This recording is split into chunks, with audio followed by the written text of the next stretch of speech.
भारत में अरबपतियों की कोई कमी नहीं है। आज से कुछ साल पहले तक भारत के सबसे अमीर लोगों की इस लिस्ट में अनिल अंबानी, विजय माल्या, नीरव मोदी जैसे अरबपतियों के नाम शामिल होते थे।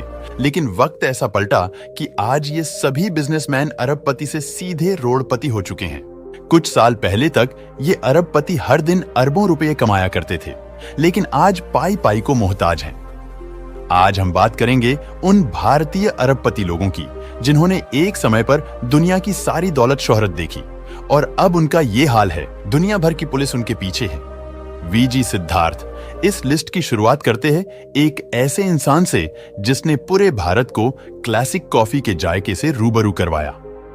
हम बात कर रहे हैं कैफे कॉफी डे के मालिक वीजी सिद्धार्थ की, जिनकी अर्श से फर्श पर गिरने की कहानी तब वायरल हुई जब साल 2019 में ब्रिज से कूदकर उन्होंने अपनी जान दे दी।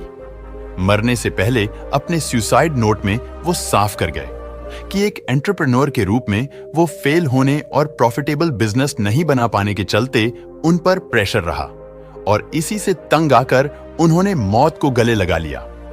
कभी a lot can happen over coffee से Cafe Coffee Day Indian market पर राज करता था, लेकिन इसकी बर्बादी का सफर तब शुरू हुआ जब वीजी सिद्धार्थ सीईओ के तौर पर कंपनी के लिए एक बेहतर बिजनेस मॉडल नहीं बना पाए।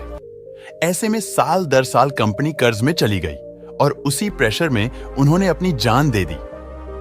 प्रमोद मित्तल एस्पार्ट इंडस्ट्रीज के मालिक।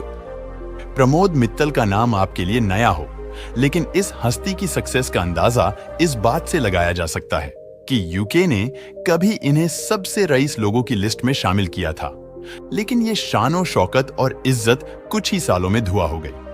आलम यह रहा कि लंदन की कोर्ट ने इन्हें खुद बैंकरप्ट बिजनेसमैन घोषित कर दिया।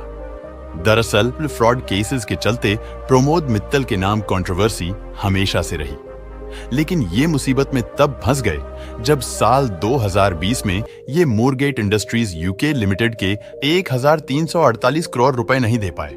अपनी डूबती नैया बचाने के लिए उन्होंने हाथ पांव तो बहुत मारे। आज केवल इनकी इनकम ही शून्य नहीं है, बल्कि एक आम जिंदगी जीना इनके लिए मुश्किल हो गई है।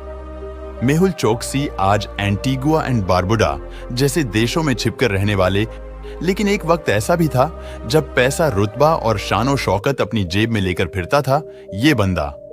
गीतांजलि ब्रांड के ओनर के रूप में ये देश का रेप्यूटेड बिजनेसमैन था, लेकिन साल 2018 में पीएनबी स्कैम और मनी लॉन्ड्रिंग के केस में फंसते ही ये देश से फरार हो गए। इन पर पीएनबी के साथ कई 100 करोड़ का फ्रॉड करने का आरोप लगा, जिसके बाद पैसों की भरपाई के लिए एईडी ने उसकी करोड़ों की संपत्ति को जब्त कर लिया। लेकिन ये आज भी भारतीय एजेंसियों के रेडार से बाहर है। कभी भारत के बिलियनियर कहे जाने वाले ये बिजनेसमैन आज एक क्रिमिनल से ज्यादा कुछ भी नहीं है। रामालिंगा राजू। रामालिंगा राजू वो नाम है जिसका कभी आईटी सॉफ्टवेयर वर्ल्ड में काफी शान से नाम लिया जाता था।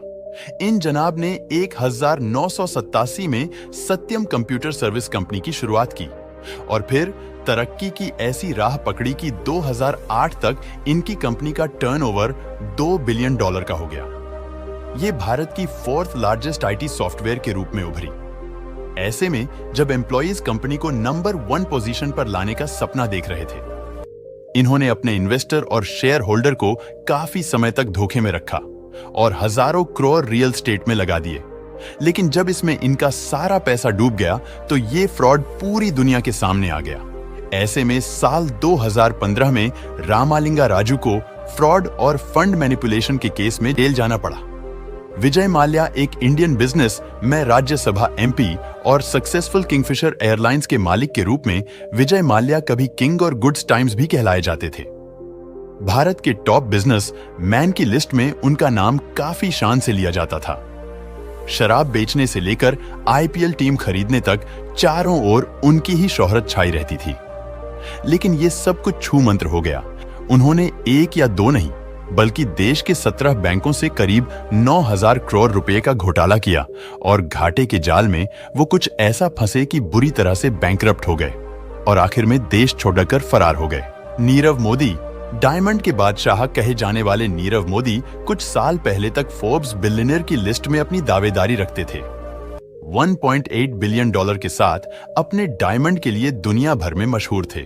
दरअसल हुआ ये कि ये अपने बिजनेस इंपोर्ट के लिए इस डायमंड मर्चेंट ने फर्जी तरीके से पंजाब नेशनल बैंक से बैंक गारंटी यानी कि LOU हासिल किया।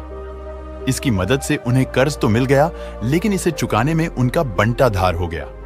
फिर 2018 में ये मामला तब खुलकर सामने आया जब इनके खिलाफ केस दर्ज किया गया और ऐसे में खुद की नैया बचाने के लिए ये देश से फरार हो गए। रैन बैक्सी ब्रदर दिवालिया घोषित होने वाले बिलियनियर की लिस्ट में 2 भाई मलविंदर सिंह और शिविंदर का नाम भी सामने आता है, जिन्हें लोग रैन बैक्सी ब्रदर के रूप में भी जानते हैं।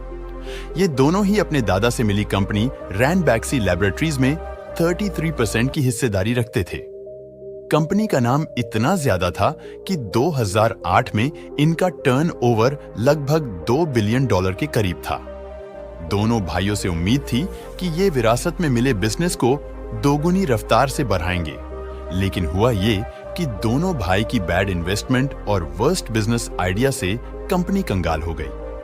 आपको वीडियो कैसा लगा कमेंट करके जरूर बताएं और चैनल को जरूर सब्सक्राइब करें।